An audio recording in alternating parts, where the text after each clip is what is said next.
咁多位 AV 冇睇過嗰啲咧，都一定有聽過啦，係咪先？話冇聽過嗰啲，唔該同我熄嗰條片佢先。講下笑啫。嗱，入翻正題先。嗱，我今日想同大家講嘅咧，即係日本人點解咁鹹濕。嗱，大家都知咧，每個民族咧都有佢嘅性格。嗱，好似香港人咁啦，就勤力啦，甚至乎有人話去拜金啦。咁一講到自由咧，咁大家都可能冇諗起美國。但係一講到鹹濕咧，就一定係日本人㗎啦。嗱，性文化喺文化最敏感嘅一面嚟嘅。但係你知唔知喺日本，性竟然被形容為一種道啊？有一本書叫做《日本人的色道》。嗱，呢一本書咧，從神話入邊嘅性愛儀式到現代嘅援交現象，全面解構日本性文化點樣影響民族嘅性格同埋社會嘅結構。今日咧，我會同大家講下呢本書嘅核心內容，同分享下我自己嘅睇法嘅。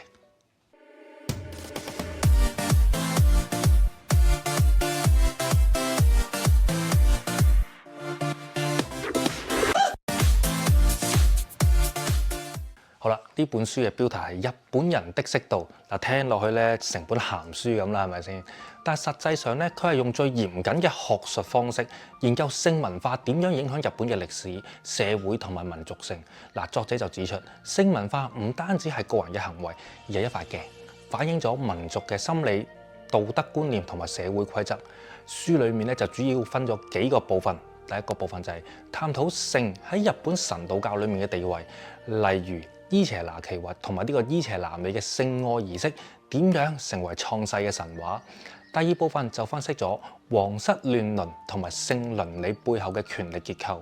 第三部分就係從歷史延續到現代啊，研究呢個援交啊、援助交際同性騷擾問題嘅文化根源。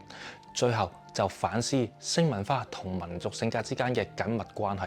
嗱，我睇呢本書咧，唔單止為咗了解日本性文化，而係想睇性文化背後點樣影響整個民族嘅性格，甚至係一個國家歷史嘅發展。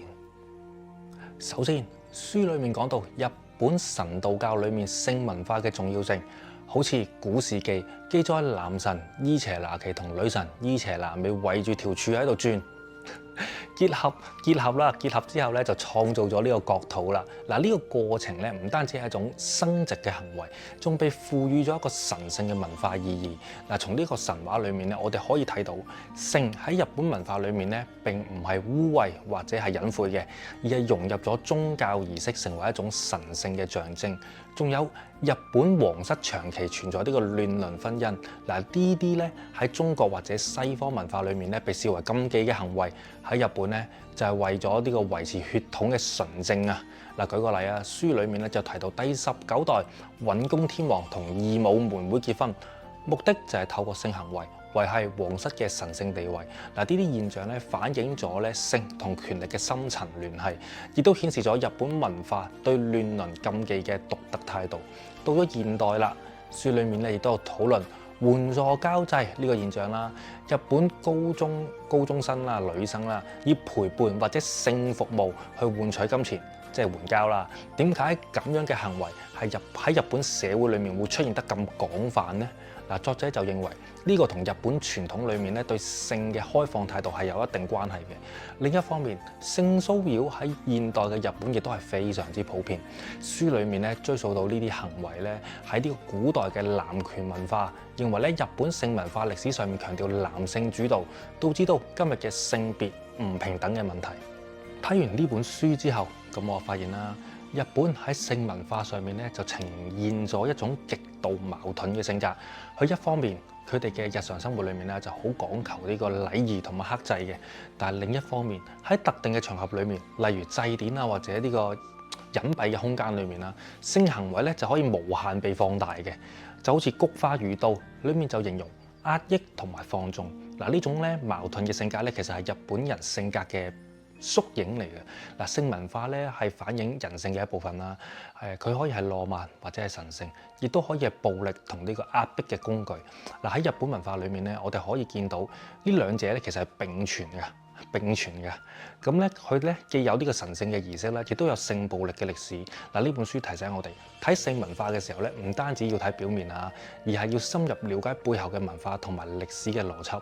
嗱，不過咧我都知冇乜可能㗎啦，好地地大家睇 AV 咪睇 AV 咯，係咪先？做乜叫我睇歷史啫？應該冇乜人咧，好似我咁黐線走去睇呢本咁嘅書。咁啊，總括嚟講啦，日本人的色道唔只係一本關於性文化嘅書，仲係一個講解日本民族性嘅視窗。佢通過分析日本人對性嘅態度，揭示咗佢咧壓抑同埋放縱、禁忌同自由之間嘅文化矛盾。咁我睇完咗呢本書啦，咁我對日本文化有咗全新嘅理解。同時間，我更加認為研究性文化其實係研究民族性嘅重要角度嚟嘅。如果咧你對文化研究有興趣嘅話，或者睇 AV 睇到好想知點解佢哋咁中意拍 AV 咧，咁咧呢本書咧絕對係值得你哋深讀嘅一本作品嚟嘅。